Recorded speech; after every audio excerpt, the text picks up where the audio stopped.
各位同學大家好，我係電腦科主任曾 Sir。今日我想要同大家分享一本好書，呢一本書嘅書名係《程式特工隊》。喺而家資訊發展越嚟越快速嘅時代，喺未來越嚟越多嘅工作都同資訊有關嘅。無論係人同電腦之間嘅溝通，或者係電腦同電腦之間嘅溝通，我哋都好需要程式嘅幫助嘅。學校喺上一兩個學年喺台灣訂購咗一套學習程式嘅圖書《程式特工隊》。呢一套圖書一共有6冊嘅。第一冊易進位機器了，第二冊旋轉圖陷阱，第三冊如果否則迷宮，第四冊巢狀救命階梯，第五冊參數懸浮龜，第六冊模組化英雄。呢一套圖書透過漫畫形式嚟展示嘅。同我一度睇漫畫嘅時間，佢會好享受喺呢個漫畫嘅冒險過程裏邊，從中學習到一啲程式應該要學到嘅一啲概念，從中引起同學對程式學習嘅興趣嘅。程式特工隊裏邊設定咗好多人物同角色，整個故事過程裏邊佢會用冒險嘅方式帶你去認識有關程式嘅概念，例如重複指令啦、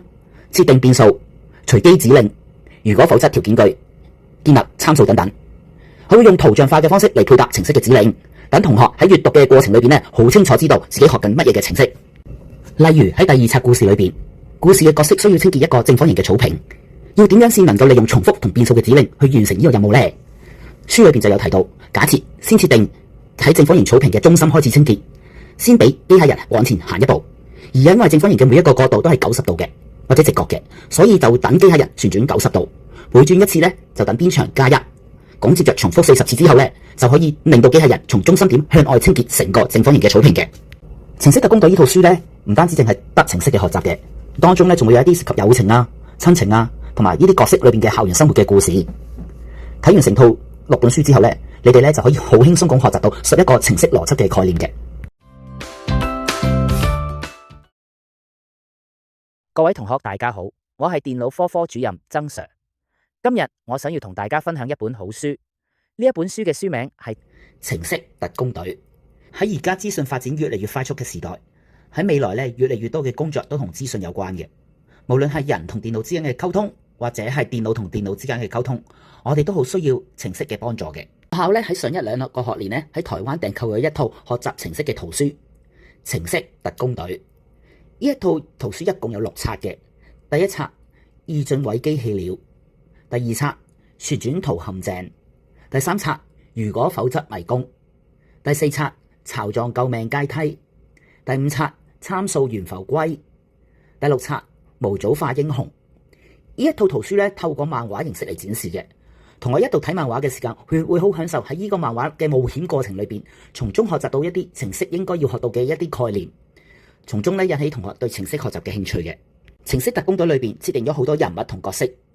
整個故事過程裏邊佢會用冒險嘅方式帶你去認識有關程式嘅概念，例如重複指令啦、設定變數、隨機指令、如果否則條件句、建立參數等等。佢會用圖像化嘅方式嚟配搭程式嘅指令，等同學喺閱讀嘅過程裏邊好清楚知道自己學緊乜嘢嘅程式。例如喺第二冊故事裏邊，故事嘅角色需要清潔一個正方形嘅草坪，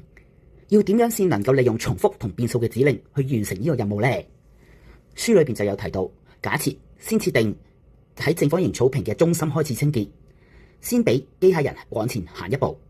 而因為正方形嘅每一個角度都係90度嘅或者直角嘅，所以就等機械人旋轉90度，每轉一次就等邊長加1，咁接着重複40次之後就可以令到機械人從中心點向外清潔成個正方形嘅草坪嘅。程式特工隊呢套書唔單止淨係得程式嘅學習嘅，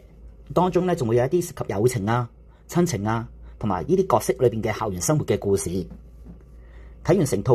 6本書之後你哋就可以好輕鬆咁學習到11個程式邏輯嘅概念嘅。